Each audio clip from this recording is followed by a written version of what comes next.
this institute that you're attending and its educational division, the whole unit is not one man by any manner of means, and has never been.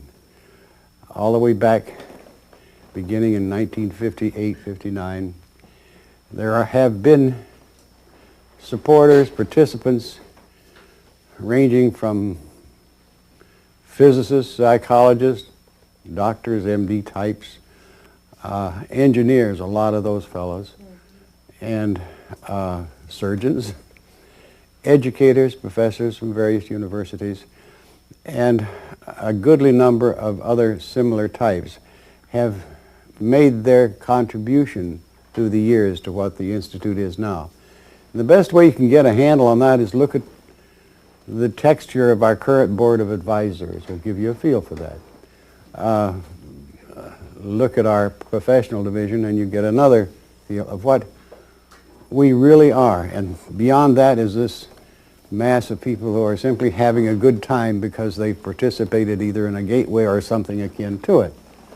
So that would give you another feel. The second thing is that I'm sure if the team didn't tell you that the interesting change that took place all the way in 1985, if you can believe it, from 1950, very quickly in 1985 we moved it over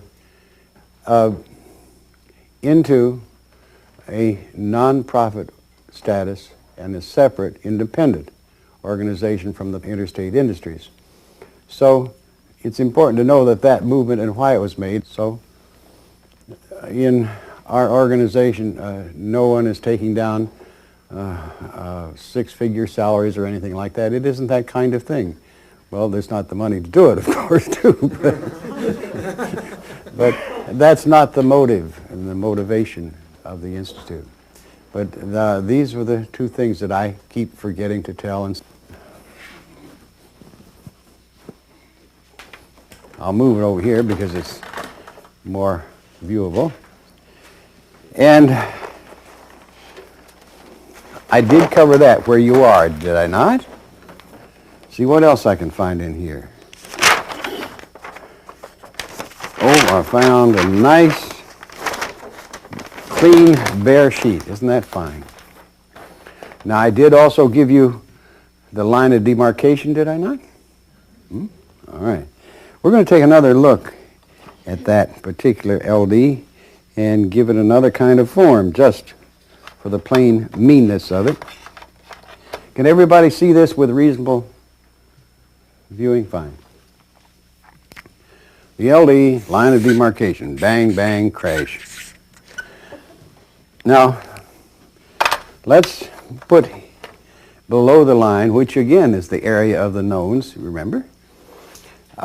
Let's put a big mass of disorganized stuff, and that disorganized stuff is human thought.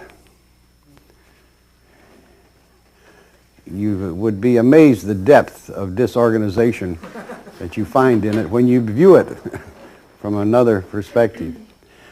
Be that as it may, with all the stuff that you know of which humans think and the mix of it, that radiates out, wham, wham, wham, whip, like that. And there is an inverse square law at work, I hope, but we're not sure. On the other side of the coin is that eternal M field that comes down through here like this and radiates through there. Now, a funny thing has happened on the way to the store, as it were, where we, us, how and why did we get here? This is a thing that is a subject of great curiosity, to say the least. Well, let's take a typical one, but not the most important one. Here, we are moving along here, and boing, we hit that part of that radiation, and we smell it, taste it. What's that? So we move in a little lever over here to another, and we get another taste of it.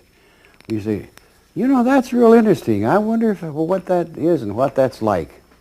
So you're trying to figure a way where you can move in here because it's getting pretty strong stuff and sticky and this kind of thing. So you're very cautious. And at that particular moment, as you're contemplating, you're perceiving all this in here with great curiosity. All of a sudden, this big man, that's a misnomer, a he-she, that's more like it, appeared and said, what do you want? And you say, oh, well, what's that down there? He says, that's humans. And you say, well, can I go closer? And he says, well, not unless you be human. You say, well, I'll be human. He says, you what? He says, well, I'd like to be human. And he says, well, I suppose you could if you really wanted to. And you say, well, how do I do it? He says, well, just call me Ed, incidentally. I'm the entry director, and just so you can call me Ed for short. You say, oh, yes, Ed, okay. He says, the first thing you have to do in order to be human, you say, oh, don't misunderstand. I just want to get a taste, a sample, and zoom in and zoom out. That's all. I don't want to stay there. Oh, no, I wouldn't think of staying there. That's just a taste, you know, just a little sip. And Ed looks at you and says, yes, I understand.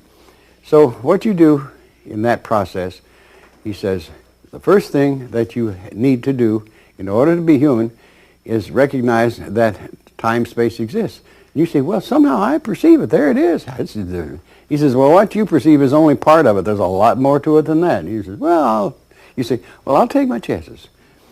He says, well, the other part is that you have to recognize that when you become human, that you have an important thing you must do in order to be human. You say, oh, what's that? He says, well, you have to have shut off all of your present memory and your present self. Otherwise, you can't generate this human consciousness. You say, oh, sure, I can pick it up when I get out. And he says, yeah. And he says, the other thing is that you are really on your own, because that's what that is down there, is that people are on their own. Those who come in and become human make supposedly their own decisions. You say, oh, I'll make my own decisions. He says, yeah. So he says, now, if you really want, we can set it up. You say, oh, sure, I got to go. He says, all right, first thing you got to do is, what do you want? Do you want to be male or female? And you look and say, what's that? He says, never mind. He says, can I select for you? Oh, yeah, you tell me which way. All right, fine. He says, the next thing is that you have to make a decision of where you want your entry point is. And he says, that's a decision that you have to make, because there are kind of problems. He says, for example, on Park Avenue in New York, there's a wait list line, a long wait list line to get there. Marin County, California, long line, that kind of stuff. And he says, Beverly Hills, almost impossible. But he says, we got plenty of fast takers, say in Africa, instant service, you can get in right away. South America, the same thing, easy, no problem. And he says, and I can just really rig it. And you say, well, that first one, it sounds pretty interesting, but you say it's waitlisted. He says, yeah, Park Avenue, forget it, but in New York. He says, and you say, but if it's New York, and it's close to that waitlisting, isn't there any place in New York I can get in? And he thinks this is, yes, I can get you in, as a matter of fact, pretty quickly. Just right now, just wait and see. You see, that's fine, you're right. He says, all right, you got to be careful now. Remember, you're on your own. He says, oh, I can make it.